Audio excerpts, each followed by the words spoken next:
Topic is remuneration. अब ये भी हमारा 14 प्रिंसिपल्स ऑफ फ्योल का एक पार्ट है। तो रेम्यूनरेशन मतलब क्या होता है, या फिर इसको हम बोल सकते हैं रेम्यूनरेशन ऑफ एम्प्लॉयज़। अब आपको हिंट मिल गई होगी कि सैलरी कॉम्पनसेशन या जो बेनिफिट्स होते हैं उससे रिलेटेड हमारा होता है। तो हमारी कंपनी में जो एम्प्लॉयज़ को पेमेंट दी जानी है वो बेस्ड ऑन देयर वर्किंग। तो ये हमारा फ्योल का कहना है कि कंपनी में जो एम्प्लॉयज़ काम को कर रहे हैं उन्हें जो कॉम्पनसेशन, जो सैलरी, जो बेनिफिट्स प्रोवाइड किया जाए वो उनकी वर्किंग के बेसिस पे किया जाए। ठीक है, तो चलिए डिस्कस करते हैं। Meaning, remuneration means the payment और rewards given to employees for their work. कि एक एम्प्लॉय जैसा काम कर रहा है उसे उसके अकॉर्डिंग रिवॉर्ड्स या फिर पेमेंट मिलनी चाहिए।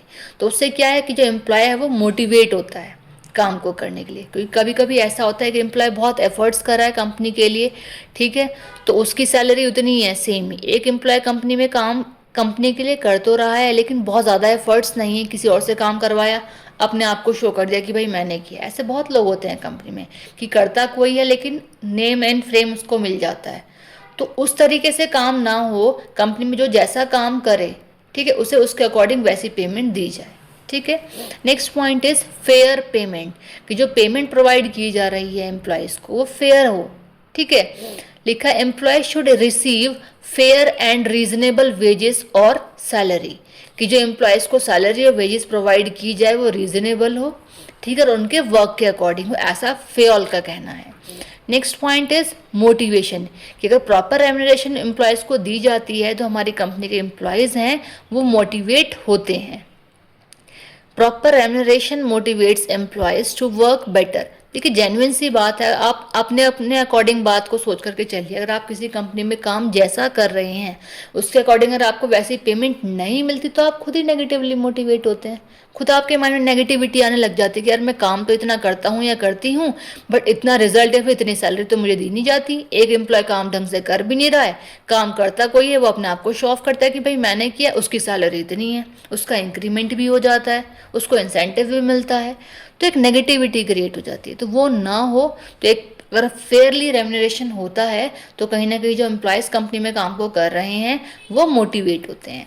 Next point is job satisfaction.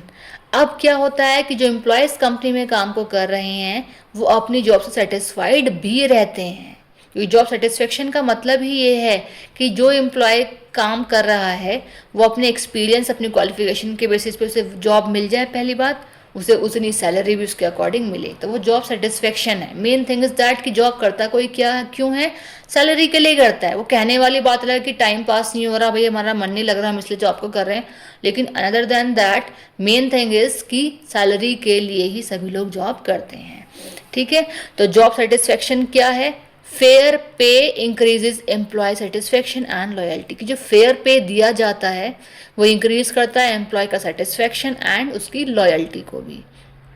ठीक है, अगर लॉयल्टी के बेसिस पे उसको पेमेंट मिल जाती है तो बहुत अच्छी बात। अदरवाइज वही जो एम्प्लॉयज़ क्या करते हैं, कुछ एम्प्लॉयज़ कंपनी में झोल झाल करके चीज़ों को, मतलब एक तरीके से वहाँ से अर्निंग करने की सोचते हैं। एक नेगेटिव तरीका उन्होंने अप्लाई किया अर्निंग करने के लिए कंपनी में, तो वो भी नहीं होता अगर प्रॉपर और फेयरली रेम्यूनरेशन कंपनी में प्रोवाइड होता है तो। Next is improves productivity. कि जो प्रॉपर रेम्यूनरेशन है वो इम्प्रूव करता है प्रोडक्टिविटी को। लिखा है when workers are paid well the efficiency and performance improve. Genuine सी बात है, अगर वर्कर्स को पेमेंट ठीक से मिलेगी, प्रॉपर मिलेगी, तो उनकी जो एफिशिएंसी है और जो परफॉर्मेंस है वो इम्प्रूव होगी। Next point is attract employees. कि ये चीज़ क्या है, वो अट्रैक्ट करती है एम्प्लॉयज़ को। तो good remuneration helps attract skilled and talented workers. जो स्किल्ड और टैलेंटेड वर्कर्स होती है उसे अट्रैक्ट करती है प्रॉपर रेम्यूनरेशन या फेयर रेम्यूनरेशन। ठीक है, नेक्स्ट इज इंक्लूड्स बेनिफिट्स। अब क्या बेनिफिट्स हैं इसमें, इट में include salary, wages, bonus, incentives and another benefits भी हमारे होते हैं इसमें।